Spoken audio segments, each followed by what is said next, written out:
I'm a counseling psychologist. I practice CBT, that is cognitive behavioral therapy.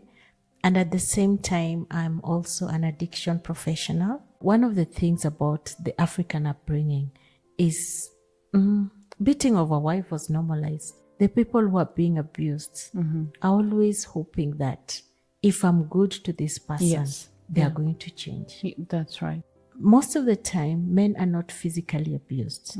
They're always telling you, oh, you're not like other men. Why aren't you earning? You're not doing this. Why are you big? Unfortunately, the religious society get people to stay in spaces where they're going to be killed. When you're in a position where someone keeps on telling you, I'll kill you or I'll do something, believe them. Yes. Talking on someone and then saying, apple party, and they're laughing. You need to start taking note of and query that. What do you mean, Ibopada, What do you mean you'll slap me? When does it reach that point of slapping?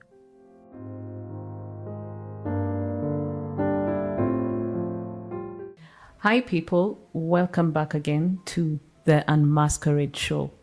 So today we have a very, very special guest, and we are going to talk about a very sensitive and special topic. Mental health is something that is highly overlooked in our culture. We believe that people who go for therapy, for you to go to therapy, you must be totally crazy. But then, like we said at the beginning of this show, we want to demystify the social norms. So today I have a special guest on our show today, and there's so much that we can talk about and tackle with our guest today. But today we want to talk about abusive patterns and abuse, why people find themselves in abusive patterns and situations. But before I go too much into it, I want to introduce my guest. Like I prefer to do it.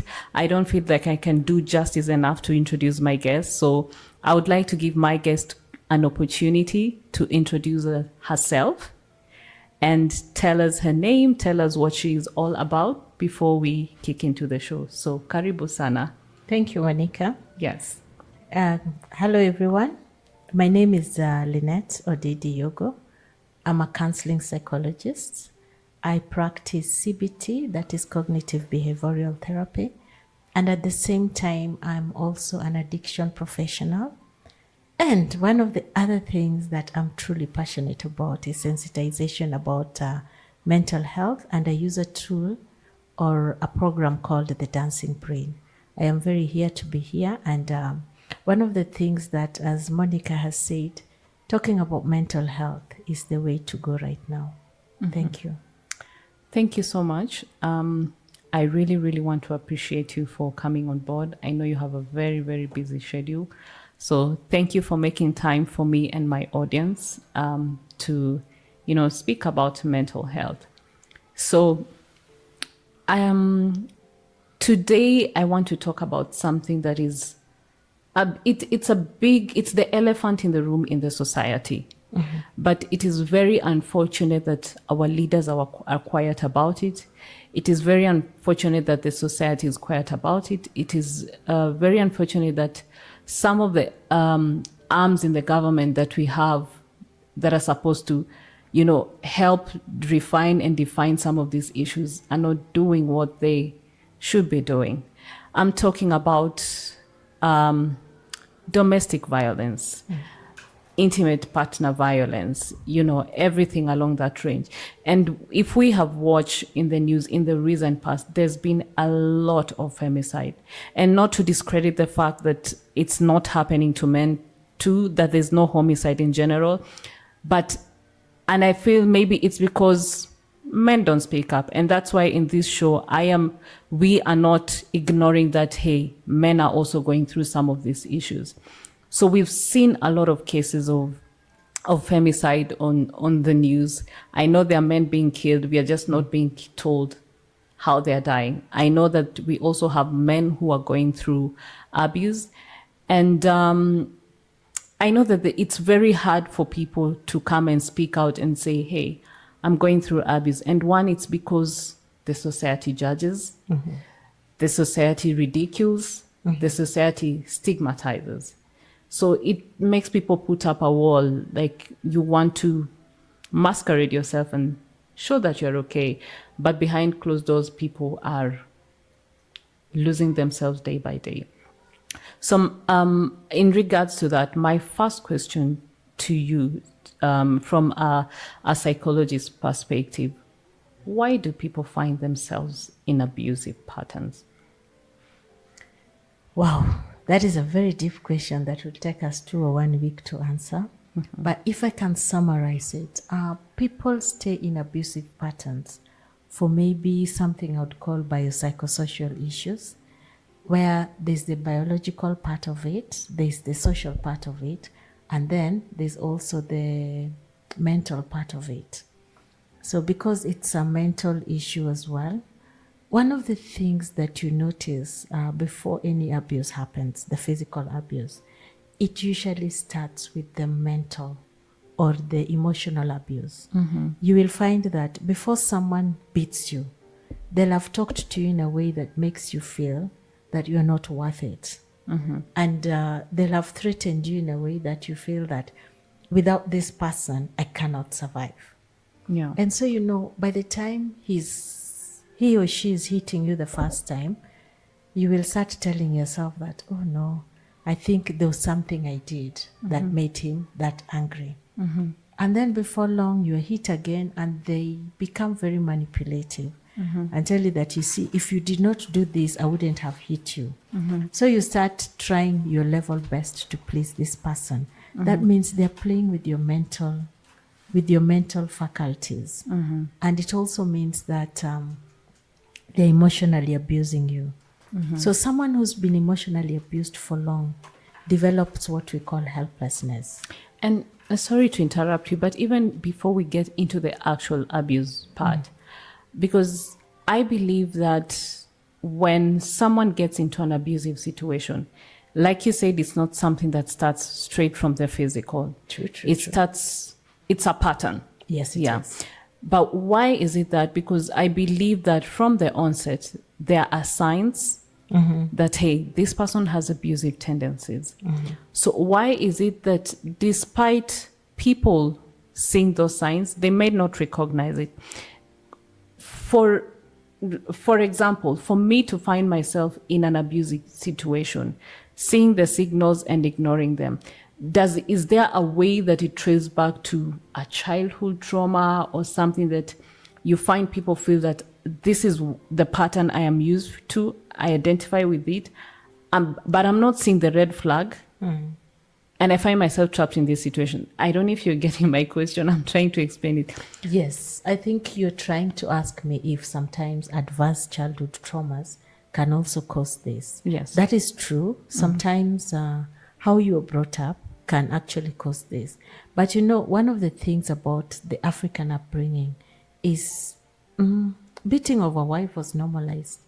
I remember my grandmother telling me some time ago that, you know, if your husband doesn't beat you, he doesn't love you. So when I explored that further, I found out that, you know, after being beaten, the love making would be quite something, you know. Yeah. So that was what they were craving for.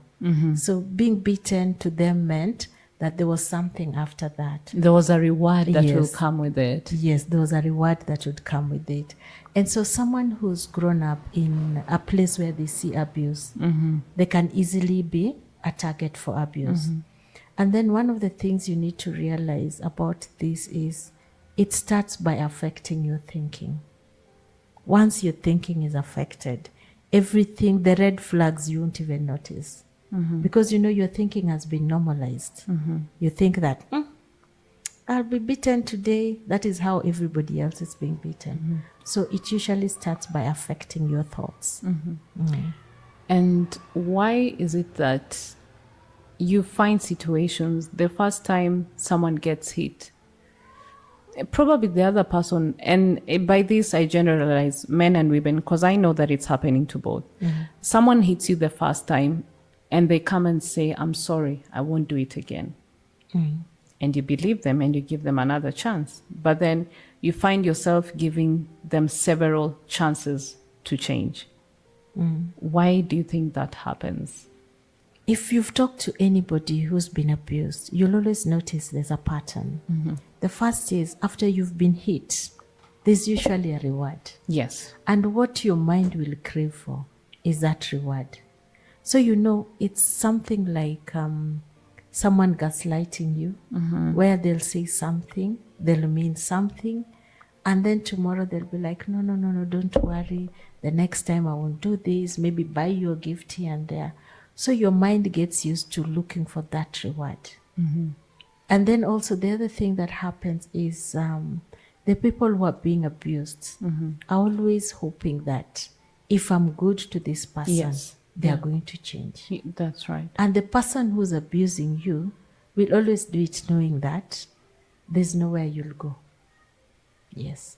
Because they think that emotionally they've put you in that state. Because by the time they start hitting you, they feel they have captured your mind. Yes. And I think that's what you were saying, that it doesn't start physical, it starts emotional and mental. In fact, one of the red flags that people need to start noticing is when someone raises their voice at you. Yes, it starts by raising a voice. Then it starts by calling you a certain name and pretending it's a joke. Yes, so if you're not careful, those are the red flags that people miss. By the time you're starting to think that this person, I need to do this for this person to change, the abuse would have gone to the second stage. Yes, where now the physical stage is coming very soon. And if I may ask, because I've seen a lot of on the internet, we have what we call empaths, yeah? And that mostly it's empaths who find themselves in abusive patterns. Is that true? I cannot say for sure that that is true, because you can be an empath, but you're assertive. So it requires an empath who's also passive. Passive meaning you're someone who's not able to reach out for what they want. You're someone who's not able to talk about things. You're someone who feels that the other person's needs are more important than yours. So you can be an empath, but you can be an empath with who is assertive. So I think this happens more to people who are passive. From what I see, it happens more to people who are passive than people who are assertive. By passive, what exactly do you mean? Sorry. For our layman. By passive, I mean someone whose character is more about another person. They're not able to say things the way they want to say them. They are always looking out for another person, and they're always trading around in fear.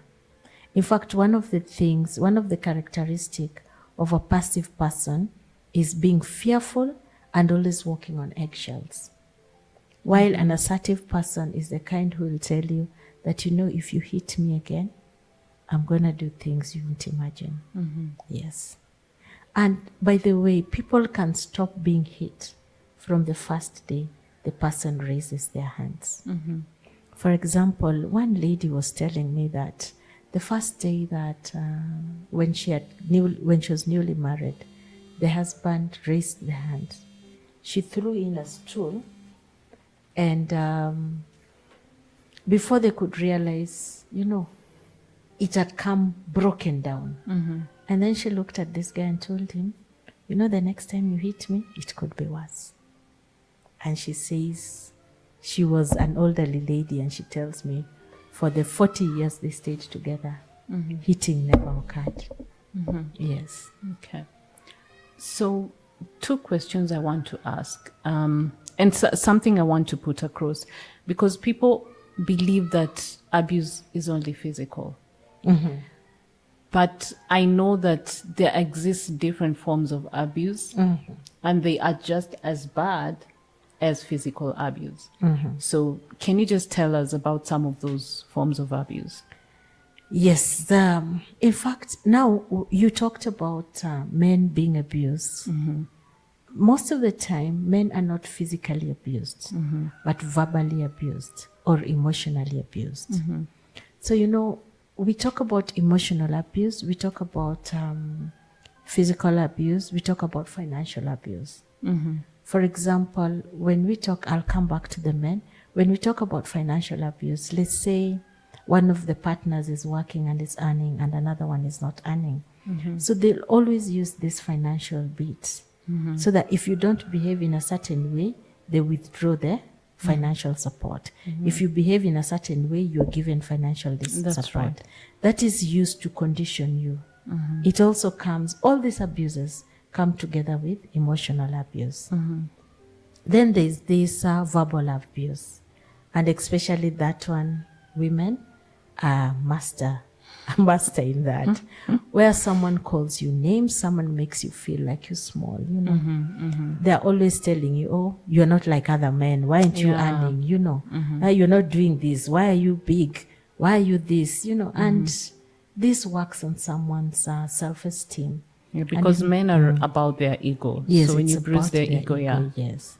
So, you know, this man would be going. And that is why you find that suicide rate, as much as women can be attempting more, but when a man attempts suicide, majority of complete suicide is by men.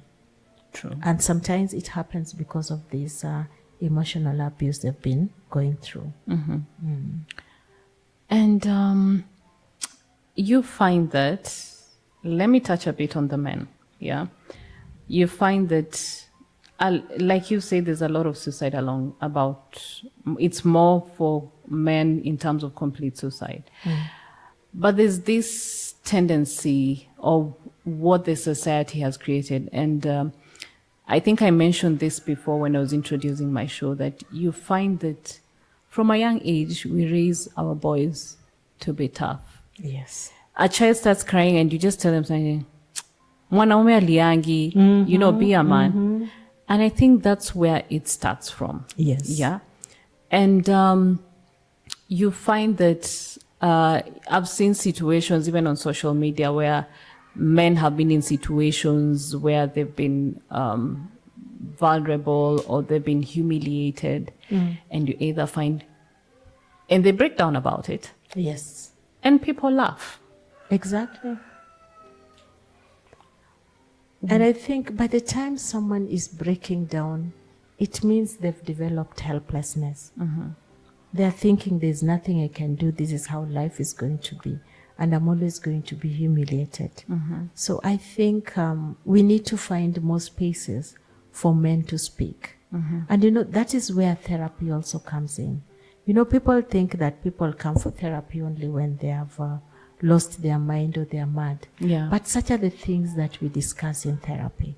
Therapy is not all about madness.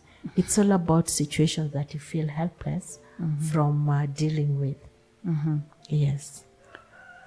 And I want to talk about a statement that for me I find very, very irritating when it comes to abuse especially against women. You find a woman comes up and speaks and say, hey, I was physically abused. If they say I was physically abused, they'll be asked, what did you do? What's your thought on that? I totally agree with you. It is not about what she did. It is about that if this man had control, he should have controlled himself and not reach that level. Abuse is abuse. It doesn't matter what someone did. If you're physically abusive, you're physically abusive, and you need to sort out yourself. Yes. Because I also believe that people do have differences. People do disagree. But the fact that you have to resort to violence, I mean, there are always amicable ways of resolving situations. And if you're not in the moment to resolve the situation, then walk away. Yes. So let's go back a bit and shift our focus to the abuser. Why do they find it hard to walk away? Help us understand how the abuser's mind actually works. Yes, and I think that is very important because many a times we've looked at the victim and we've not looked at the abusers. First and foremost, you find that abusers mainly are people who are dealing with mental health issues. If these people do not have a personality disorder, then they could be having a behavioral disorder. If not, they're having a mental disorder. So, or they could be having both at the same time. So what I mean by personality disorder is the fact that their behavior supersedes their thinking. They behave first before they think. They're irrational? Yes, they might find themselves, like, especially when we talk about someone who has a personality disorder, someone whose personality is narcissistic. I think you've heard about narcissistic people. There are people who now carry, you remember the trauma we're talking about? Yes. These are people who are carrying childhood traumas. And in their pasts or in their childhood, there was something happening that they were not able to talk about.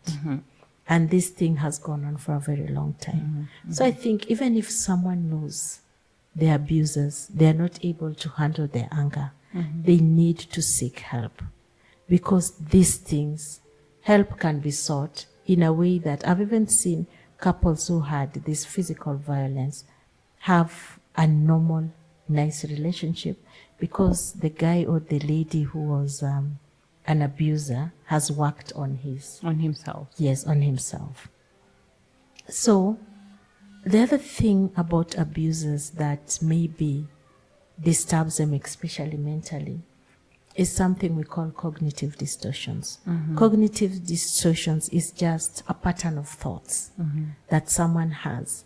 For example, if it's someone who's dealing with self-esteem issues, they'll start thinking that everything you do is because you are telling them they're low there. So like, let's say, for example, you tell someone to go and get food maybe from the fridge. They start thinking that you disrespect them. Yeah. So their pattern of thoughts does not resonate with the current situation. So those are people who can also become abusers. And then, of course, last but not least, someone who grew up in abusive environment, especially where the father was an abuser. No matter how much they do not want to be, if these issues are not resolved, they sometimes tend to be abusers as well. So the pasts and maybe the present plays along in someone becoming an abuser. There's something that's called the cycle of abuse. Can you please tell us about the cycle of abuse and help our audience understand? Because I believe that there are people who are watching now who are in abusive situations. And I think it's really important for them to understand the cycle of abuse. And then I also want to know, does that cycle ever change? Yes. The cycle will change when you change. You know, many a times people think that change happens from the other people. And they don't realize that change starts with you. Like the example of what I was giving you, that lady who, okay, I don't agree with her because you never know what someone does, but she took action and she stopped, you know. So when we're talking about the cycle of abuse, it's usually what happens in the environment where the abuser and the victim are. As we said, it will start with someone name calling you. Then they will get angry or emotionally. They will get into that state where they're going to abuse you. Then, of course, they'll beat you. Then after that, they'll start giving you these tones of I'm sorry, apologies. And others will even go ahead and give you gifts. Yeah, gifting. You know. And if not, like my grandmother said, you will find that the intimacy is very good there. They're very enthusiastic about it after beating you black and blue. Yes. And then it will continue for some time. Like, let's just give it for 1 month. Then the pattern starts again. That is where the cycle of abuse is. And now, because your brain is looking for the last part of it, where things were good, you find that many people don't react. They'll be like, no, he's going to change. Yeah. And that is what keeps people in this cycle of abuse. So then it keeps rotating, Yes, it back keeps to start, rotating. back to start. Okay. Back to start. 1 month, you know, we can even say that in 1 month from day one to the last day, there's that cycle. It's actually monthly. Yes, it's actually monthly. Yes. Yeah. So another question that I want you to help our audience understand.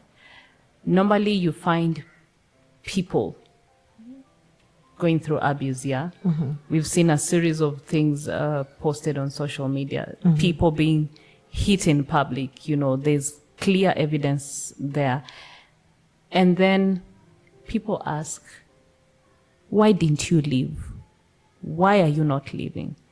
So from a psychological perspective, can we help our audience understand why people in abusive patterns find it hard to leave?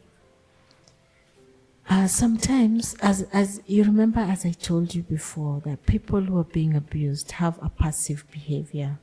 Their personality pattern is that of passiveness. So they're always thinking that if I do more, then this person will change.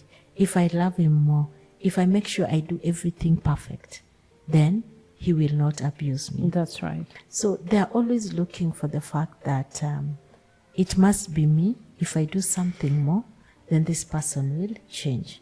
So you find that the fact that people are waiting for someone to change would make them stay. The other thing that makes people stay is the society we are in.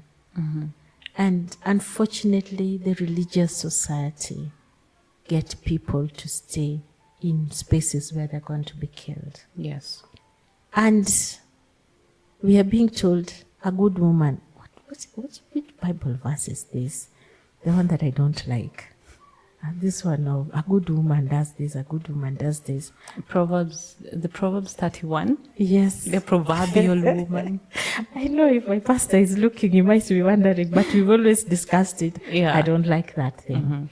Because now a woman is being put into a standard.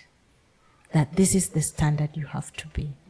And if this guy beats you, you try to look for, ways to make this thing work. So To be the proverbial woman. sometimes religion also makes people stay. The other thing, strangely enough, that I've found that make people stay, what will people say?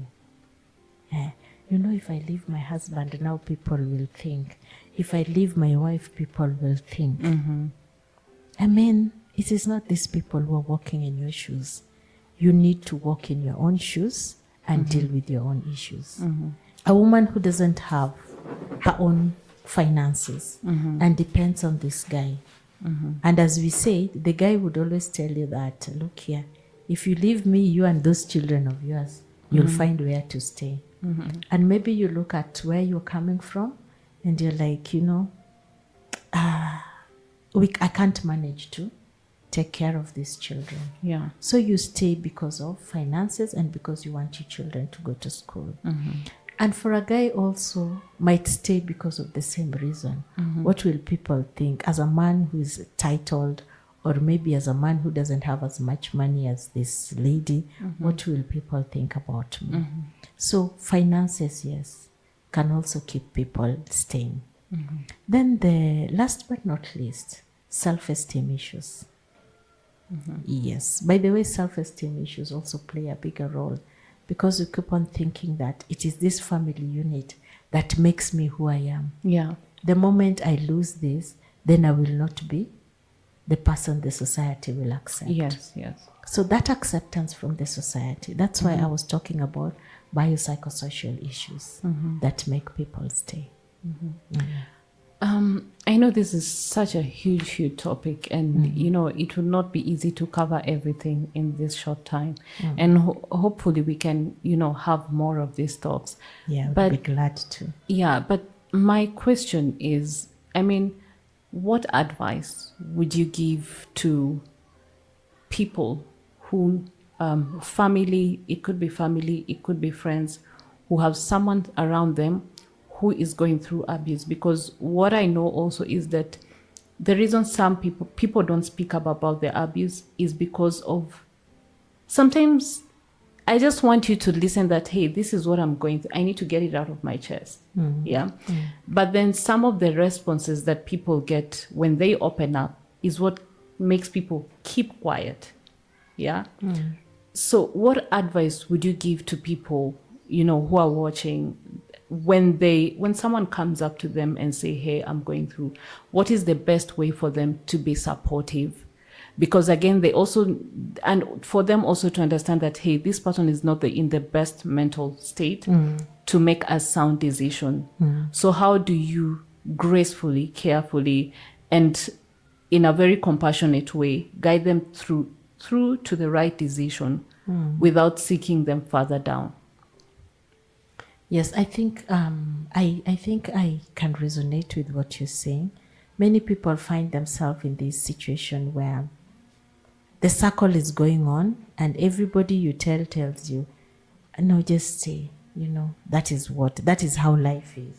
That is how people behave.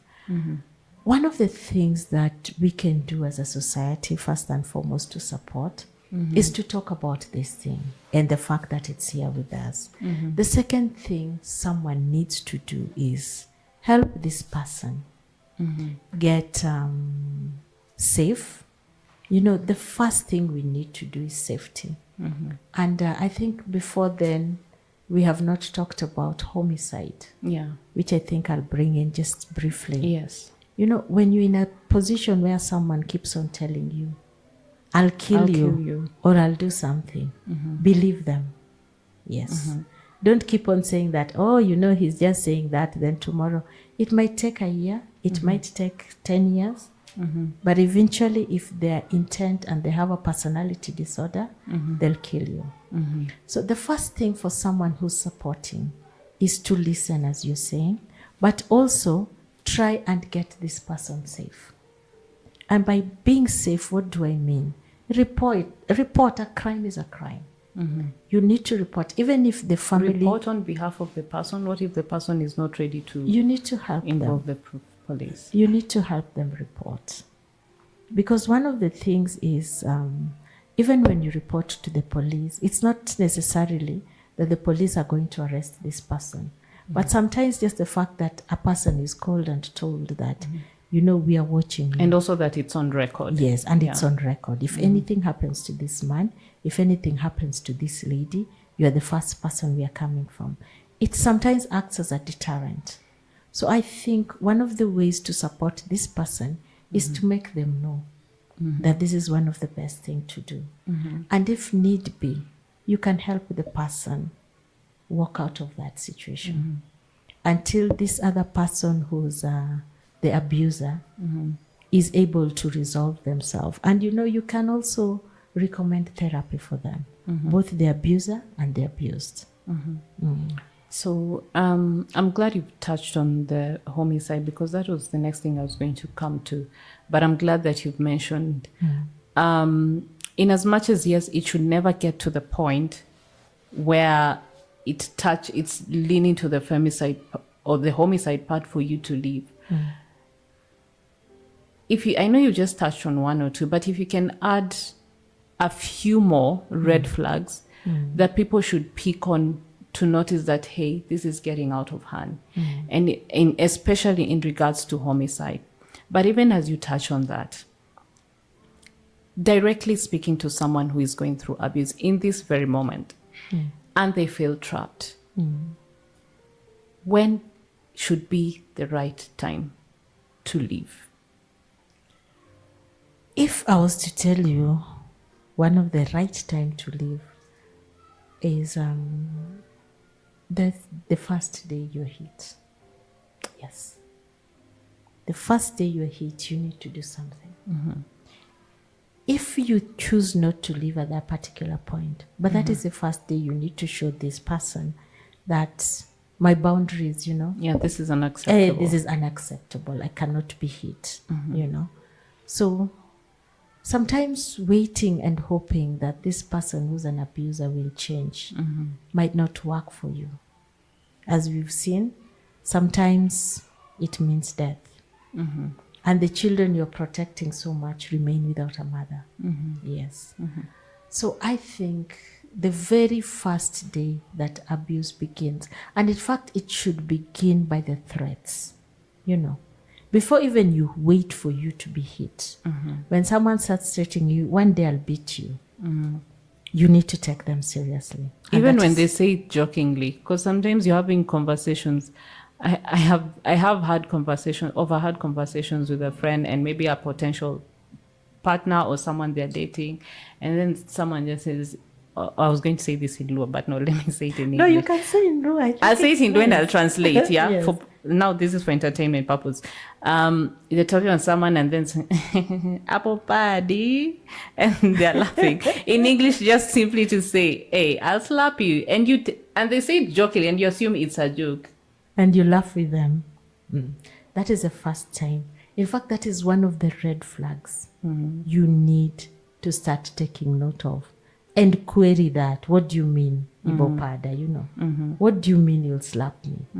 When does it reach that point of slapping? You know, Yeah. yes. And that is when you draw your boundaries at the day you even try. Yes, this is what I'm going to do about it. Yes. Okay, so finally, I know because of time, we have to wind up on this. I feel like we've not even covered a quarter of this topic, because I know there's the aspect of narcissism and some of the personality disorders that we talked about. But, you know, just your part in short, you know, something that you would say to an abuser. But before you give us your parting shot, I know there are, sad to say, for me it is sad, success stories where the abusive pattern changed, even without therapy, and people were able to coexist peacefully. But then not forgetting that there's a lot of damage mentally that happened in between. I don't know if those situations actually work, but I have heard that there are situations where there was abuse and people change.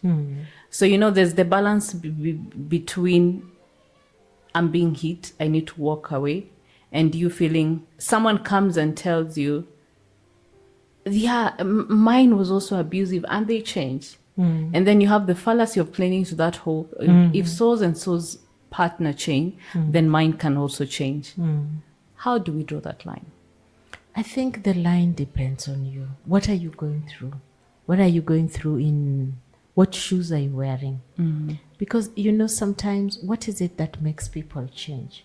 Maybe someone has sat down with himself or herself and thought that whatever I'm doing is wrong. Or maybe someone's change in, I know another thing that changes people, strangely enough, and we talked about it before on not a very positive light, is getting saved. Now I've got saved, I'm like Christ, I cannot be doing 1, 2, 3, you know? So that can also make people change. And then also, you've realized that, I think we didn't mention, things are coming up. Sometimes people get abusive when they are chemically dependent. Substance use can also make people abusive. So sometimes you find when someone stops using substance, they stop being abusive because that is what was making them abusive in the first place. That's right. So, you know, you need to look at your situation and find out what is it that can make this person change. And I've known situations where maybe a lady has said that unless you go for therapy and I know it's cleared, then I'm not coming back. Yes. And then, you know, this will now help someone look at their behavior. And then also the African tradition, we had these villagers sitting down and talking. And sometimes the brothers of the ladies will come and give you a proper beating. Yeah, and so you will change. Of course, that's violence and violence. I don't know why they stopped that though. Yes, but you know, in the African tradition, if you realize, there was a lot of safeguarding that was going on. In this individualistic world, we don't have that safeguarding, you know. Like that time, even your neighbor would come and beat you if you're being beaten, you know. Would come and beat the guy if you're being beaten. But you know, right now, someone has their own full control. So I think before someone says that so-and-so's partner changed, mine will change, there are very many things to look at. Is there mental... But is it even a positive perception to have? Do you think don't you think it's a fallacy that could also still end up building up the case to being a femicide or a homicide case? You remember we said that many people stay hoping that their partners will change. That is a fallacy. Yes, because if they don't change, what is the end result? Yes, it could end up femicide. It can end up that guy dying of suicide and killing you guys together with him. So or even ultimately, the children. So ultimately, draw the boundary the first time it happens. Draw the boundary the first time it happens. Okay. In fact, there's a court case I heard of some time ago where a magistrate told someone that, I would have punished him more worse if it was the first time. But you've allowed it to happen. Yes. So the first time, even like that joke you're saying, I will slap you. Start acting on it from that time. Yeah. Draw your boundaries from the very time that you meet someone and you're dating. Yes. Okay. So finally, as we unfortunately and sadly wind up, I am not happy to wind up this session, but I mean, everything always has to end at some point. But this is a pause, not an end, because we'll be so happy to have you back again. Yes, I'll be happy to be back. So as we wind up, your parting shot to the abuser, to the abused, and to the society at large, because I believe the society in every aspect, be it church, be it different forms, family. I know there are cases where people are abused, they go back to their parents and they're told, Rudi too, So what advice do you just speak out to people out there? But I think most important for me, to the victims, because we are trying to help the victims and the abusers. What advice do you give to them? And even as you give that advice, is it possible to heal without therapy? Yes, it is possible to heal even without therapy, but that would be if your environment changes and you are able to heal. But therapy will give you tools that will help you cope, so that you're not always in this loop where you are vulnerable to be abused. And what I'd say to the society is, it's time we stood up and talked about this. It's time we supported both the abused and the abuser. Because the first thing we need to know as a community is, can we get the root cause of why this person is an abuser? What happened? Are we able to sort that from the root cause? And even as we are raising up children, are we able to start sorting the anger issues we see? Yeah. My child has beaten someone. And I'm like, hi, Baba, good. You can stand up for yourself. You can stand up for yourself. Are we able to find out, why is this child frustrated enough to be physical? So we start from the very beginning. Some of us who are raising sons, how are we raising them? And then to our sons who've also found themselves in these anger issues and irritability, what can you do about anger management? So I think there's a lot of sensitization to be done to the community, and I think community should also learn.